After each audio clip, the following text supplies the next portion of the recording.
You have to survive out there, you could say. I don't know if I really was proud of myself, but I didn't know anybody who would do something similar as me.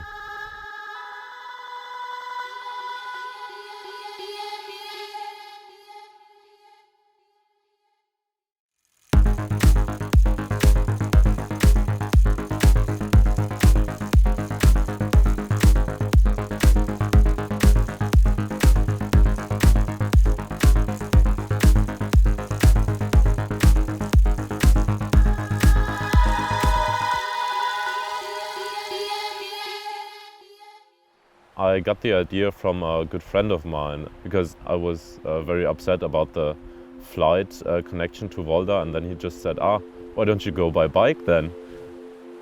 And 1 or 2 months later, it just came out of the blue that I could really do it, and then the planning started actually.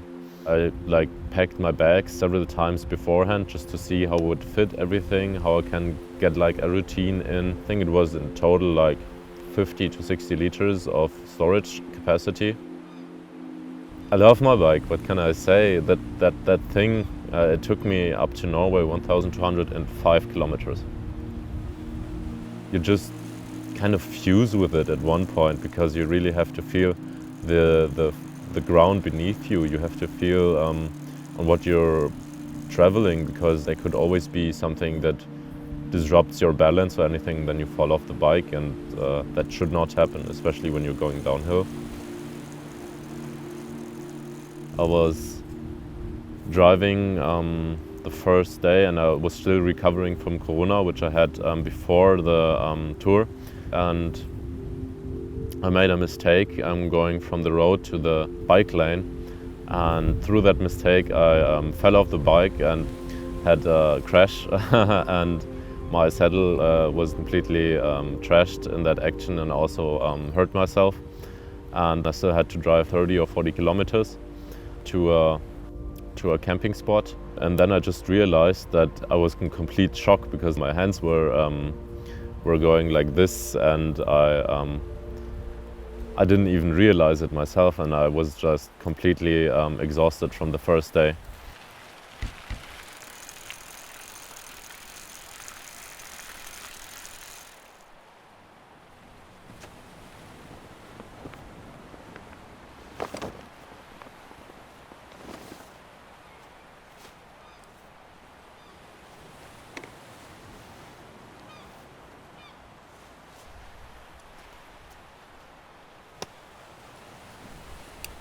Living on a bike for several days, it's just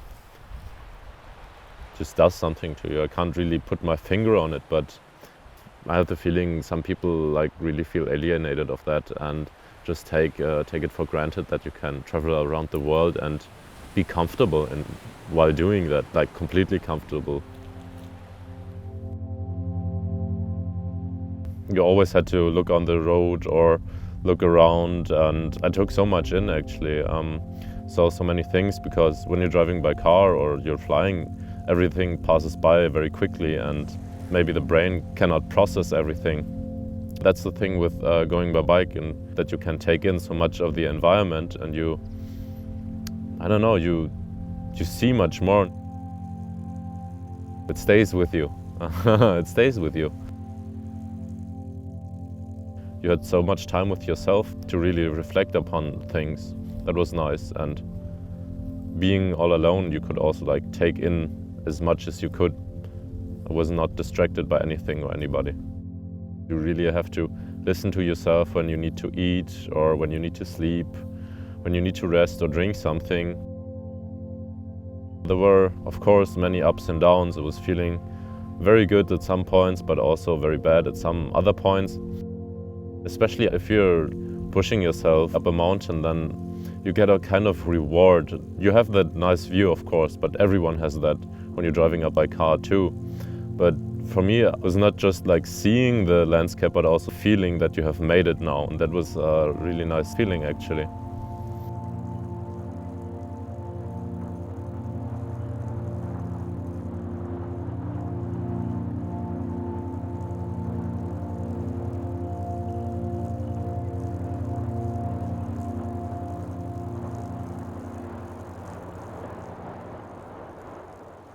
one thing, and I actually brought it with me, which was like emotional support. What I brought is like this kind of walrus. I always had it on my bike.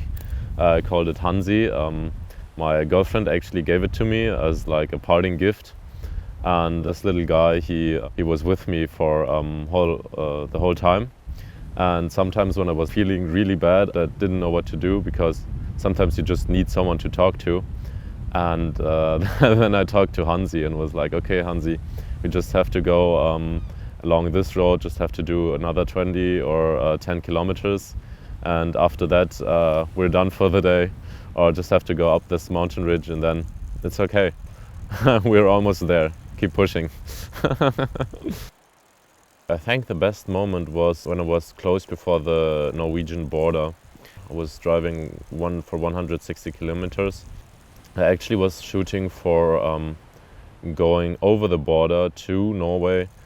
It was like 20 more kilometers, and I was a little bit demotivated to do that. And then like 5 kilometers before the border, I was just instantly hooked by that camping ground and built up my tent. And it was like the first beginning fjord I saw. And I was sitting there directly at the water, eating my food, and I remember listening to Elton John's song Tiny Dancer.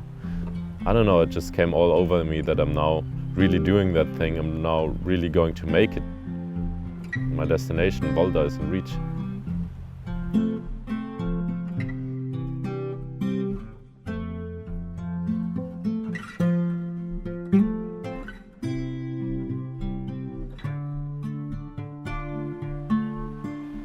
I don't know if I really was proud of myself, because I actually don't know why, but it was just normal